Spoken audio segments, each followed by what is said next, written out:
Assalamualaikum warahmatullahi wabarakatuh. Jumpa lagi teman-teman di channel kita Binti Namine. Hari ini kita membahas tentang keladi lagi ya.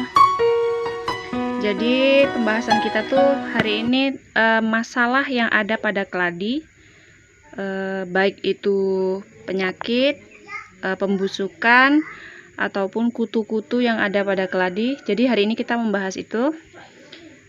Dan biasanya masalah tentang keladi ini banyaknya timbul itu pada saat musim-musim hujan yang berturut-turut seperti di tempat saya sekarang ini. Jadi jangan senang dulu punya keladi yang rimbunnya seperti ini. Ternyata dalam sini nih sekarang lagi ada masalah ini. Apa tuh masalahnya? Kita lihat. Jadi teman-teman kalau punya keladi seperti ini yang sedang lagi rimbun-rimbunnya, kok tiba-tiba mati, kok tiba-tiba keladi saya itu membusuk, dan ternyata habis itu tangkai-tangkainya itu busuk dan kemudian mati suri ya. Walaupun keladi itu tetap tumbuh, ketika umbinya itu masih ada, masih sehat, itu tetap akan tumbuh, tapi ya kayaknya nunggu keladi untuk tumbuh bisa membesar daunnya seperti ini nih lama. Jadi kalau sudah seperti ini gimana sih cara ngerawatnya agar tetap sehat, tetap subur, walaupun musim hujan dan sedang terkena penyakit. Jadi begini, yang pertama, ketika musim hujan ini media tanam pada keladi itu akan lembab ya. Lembabnya itu bisa 3 kali lebih lembab dari sebelumnya. Tuh, sampai seperti itu ya. Dan sekarang tanaman keladi saya ini rimbun, tapi di dalamnya tuh seperti ini. Tuh, teman-teman bisa lihat. Dia di dalamnya ini sebagian batangnya itu sudah agak hampir membusuk ya, hampir membusuk. Dan biasanya ciri-cirinya itu timbul pada saat musim hujan yang berturut-turut seperti sekarang ini ya. Tuh, media tanamnya benar-benar lembab, super lembab. Dan ini tuh, ini nih ada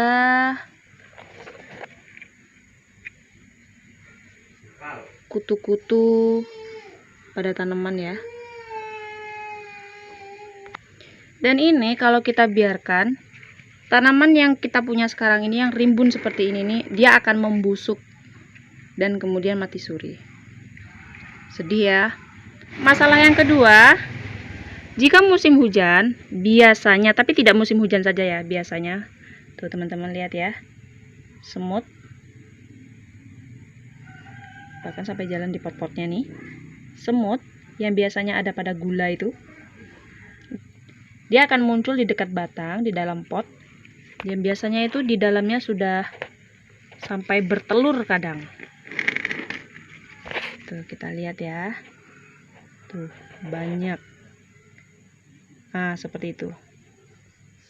Ini kalau kita biarkan, dia akan membuat rumah dan bersarang di dalam keladi kita, dan tentu saja menghambat pertumbuhan keladi ya. Dan kemudian masalah yang ketiga, ini pun tetap masalah musim hujan. Tuh, nampak jelas, dia akan menjadi seperti ini, busuk pada tangkai bagian bawah, dan pucuk barunya ini akan langsung membusuk. Nih, ini pucuk barunya sudah busuk nih. Nanti kalau sudah membusuk begini, dia akan didatangi oleh semut-semut, dan kemudian lambat laun indukan serta anakan ataupun tunas dari keladi kita akan langsung membusuk dan langsung mati. Dari ketiga masalah ini adalah merupakan salah satu masalah yang membuat keladi kita tuh fatal, bisa mati total ya, dan kadang kita harus memulainya dari awal kembali. Jadi bagaimana cara mengatasi yang media tanamnya lembab? Kalau media tanam yang lembab seperti ini, kalau saya beri abu bisa abu dapur, abu dari pembakaran tungku ya. Kemudian kalau saya bisa juga yang beli seperti ini ya. Ini satu plastik begini kalau di sini dijual dengan harga 1.000. Dan cara penggunaannya itu cukup mudah. Cukup begini, kemudian taburkan saja di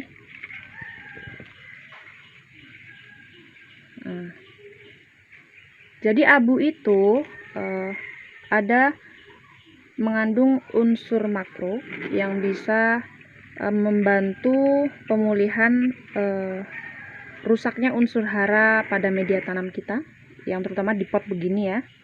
Jadi itu gampang sekali rusak unsur haranya dan habis. Tuh seperti ini. Jadi jangan dibongkar dulu teman-teman ya, cukup begini saja. Ini letakkan di atas. Sudah. Ini kita tunggu sampai beberapa hari dan tanah itu tidak akan melembab. Dia akan bisa mengering, dan usahakan setelah kita taburi abu seperti ini, teman-teman jangan diletakkan di tempat yang seperti itu. Tempat saya ini ya, ini sudah langsung terkena tetesan air hujan. Jadi usahakan letakkan dulu di tempat teras seperti ini. Jadi biar tidak bertambah parah ya kelembaban dari media tanamnya karena akibat hujan yang berturut-turut. Ini sudah 3 hari di tempat saya ini. 3 hari berturut-turut hujan, itu setiap pagi hujan, kalau enggak nanti sore hujan. Dan itu membuat kerusakan pada keladi saya. Ini sudah pernah saya coba beberapa bulan yang lalu waktu musim hujan lalu ya. Karena keladi ini lumayan lama tumbuhnya. Yang baret ini lumayan lama ini tumbuhnya. Masalah kedua ada di semut. Jadi kalau begini, kalau media tanam kita ada semutnya, dan ini biasanya kalau kita biarkan, nggak pakai nunggu lama ya, dia hanya butuh waktu minggu saja, ini bisa mati tanamannya. Karena semut itu kalau bersarang di bawah, cepat sekali dia berkembang biaknya dan bertelur dia, gitu.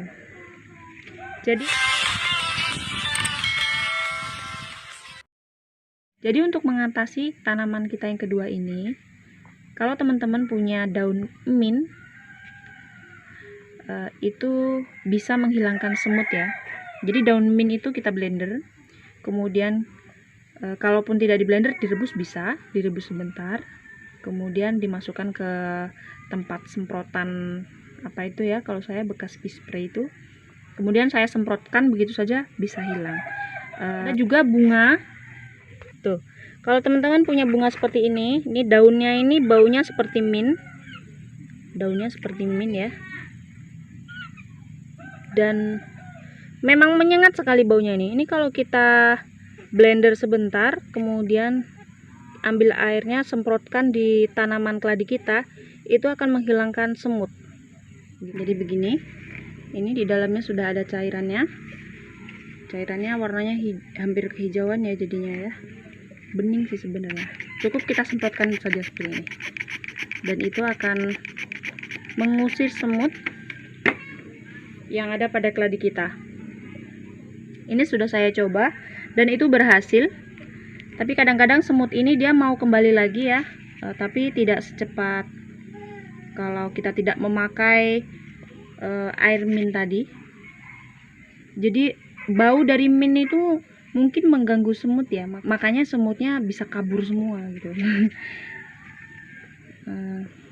Itu cara kedua yang saya coba. Dan ini adalah masalah ketiga yang menurut saya fatal, terlalu fatal dibandingkan keladi yang ini tadi, yang bersemut, dengan keladi yang ini tadi.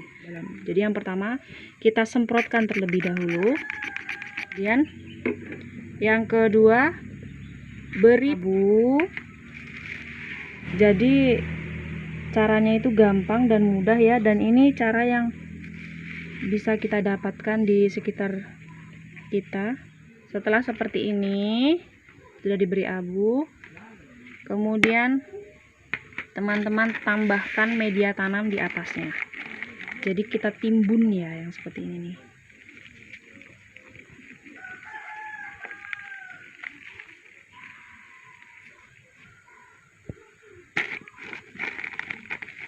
Saya lakukan seperti ini. Teman-teman bisa mencoba di rumah kalau mempunyai masalah keladi yang seperti ini. Kalau sudah seperti ini, kemudian selanjutnya kita siram. Nah, kita siram ya. Mbak, sudah lembab. Itu batangnya mau busuk kok malah disiram. Iya, kita siram untuk menetralisir dari pupuk abu tadi, kemudian memadatkan media tanam yang sudah kita tambahkan atau tanah yang sudah kita tambahkan tadi, dan juga mengusir semut-semut yang ada pada tanaman kita ini ya. Tuh. Kalau sudah seperti ini, alhamdulillah sekarang udah ada sinar matahari ya. Ini sekarang itu menunjukkan pukul jam 1 siang. Jadi saya letakkan di matahari begini. Nggak apa-apa bun, sehat ntar. Dan ini adalah keladi yang sudah saya rawat seperti contoh yang saya gambarkan tadi ya. Dan ini abunya sudah bercampur dengan lumut, nampak ya kalau ini sudah lama tuh sampai seperti itu. Jadi dia tidak ada semutnya, tidak bersemut, tangkainya sehat dan tanpa ada kutu-kutu dari yang biasanya kutu-kutunya tuh di begini ya, di tangkai gini. Ini bersih ya, tidak ada kutu tuh, bersih sehat. Ini adalah salah satu contoh keladi sehat. Tuh, rimbun. Jadi kapan-kapan kita mau nge-review tentang kalatea kita ya. Kalatea kita rimbun nih. Jadi bagaimana cara membuat kalatea supaya rimbun, media tanam yang kita gunakan apa. Jadi tonton terus video kita selanjutnya. Jangan lupa subscribe. Cukup sekian. Terima kasih. Assalamualaikum warahmatullahi wabarakatuh.